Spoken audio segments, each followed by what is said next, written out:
देहरादून से एक सनसनीखेज खबर सामने आई है, जहां बीते रोज अज्ञात हमलावरों ने एक ब्रिगेडियर की गोली मारकर हत्या कर दी। इस दर्दनाक घटना के बाद पूरे प्रदेश में हड़कंप मच गया है और कानून व्यवस्था पर गंभीर सवाल खड़े हो गए हैं। जानकारी के अनुसार ब्रिगेडियर को कुछ अज्ञात हमलावरों ने निशाना बनाते हुए गोली मारी, जिससे उनकी मौके पर ही मौत हो गई। आपको बता दें, घटना के तुरंत बाद पुलिस और प्रशासन हरकत में आ गई और पूरे इलाके में सुरक्षा कड़ी कर दी। तो वहीं हमलावरों की तलाश जारी है और पुलिस मामले की गहन जांच में जुटी हुई है। इस घटना पर राजनीतिक प्रतिक्रिया भी सामने आई है। हल्द्वानी के विधायक सुमित हृदय ने देश के इस हत्याकांड की कड़ी निंदा करते हुए सरकार पर निशाना साधा। उन्होंने कहा कि प्रदेश में अपराधियों के हौसले बुलंद हैं और कानून व्यवस्था पूरी तरह से ध्वस्त होती नजर आ रही है। उन्होंने आगे कहा कि जब एक ब्रिगेडियर जैसे उच्च अधिकारी सुरक्षित नहीं है, तो आम जनता की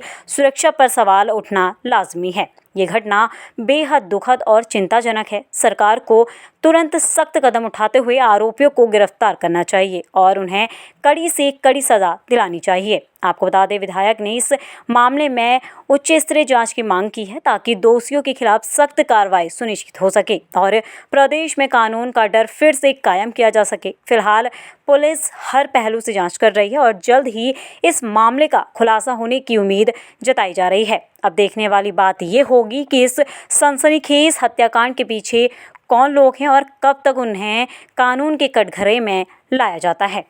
देखिए, सबसे पहले तो ब्रिगेडियर वीके जोशी जी को मेरी उनके परिवार के प्रति संवेदना और सद्भावना मैं प्रकट करता हूं। और ये बड़ा दुखदाई कृत्य हुआ है। और लॉ एंड ऑर्डर की व्यवस्था कैसी है जब राजधानी में पिछले 2 महीने से इतने मर्डर हो गए, और ये भी रैंडम एक्ट ऑफ वायलेंस जो था, जिसका सामना ऐसे हमारे ब्रिगेडियर साहब ने करा जिन्होंने दुश्मनों की गोलियां भी झेली होंगी। तो ये सोचनीय विषय है कि अगर देहरादून ही सुरक्षित नहीं है, प्रदेश व्यापी सुरक्षा की क्या स्थिति रहेगी।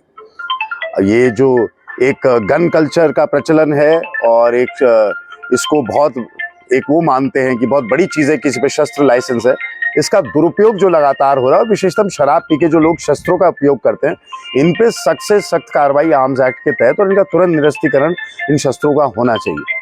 और लगातार मैं तो कह ही रहा हूँ, आपके माध्यम से फिर से कह रहा हूँ कि भाई मेरे पास कोई शस्त्र लाइसेंस के लिए तभी आए, या कोई अगर बहुत ही ज़रूरी बात है, अगर कोई काम कर रहा हो ऐसा, वरना शस्त्र लाइसेंस कोई स्टेटस सिंबल के लिए अगर कोई आ रहा है, तो मैं हाथ जोड़ के आपके माध्यम से भी कहना चाहता हूँ, मैं उसका रिकमेंड नहीं करूँगा। और ये बहुत दुखदाई हमने यहाँ पे भी देखा, हमारे पुरोहित जी लोहनी जी के पुत्र का भी, हमारे छोटे भाई नितिन का भी यहाँ पे हत्या हो गई। ऐसी उसमें हुई, खाए पिए में शस्त्रों का इस्तेमाल हुआ। तो शस्त्र हम क्यों इस्तेमाल करें? गन कल्चर का प्रचलन पूरे उत्तर भारत में, और ये शान और शौकत से शस्त्रों का जो प्रदर्शनी करते हैं, ये कतई भी स्वीकार नहीं। और साथ ही साथ कानून व्यवस्था जो है चरमरा चुकी है। हम सदन में भी ये विषय उठाया था और हर दिन ये बात सत्य साबित हो रही है।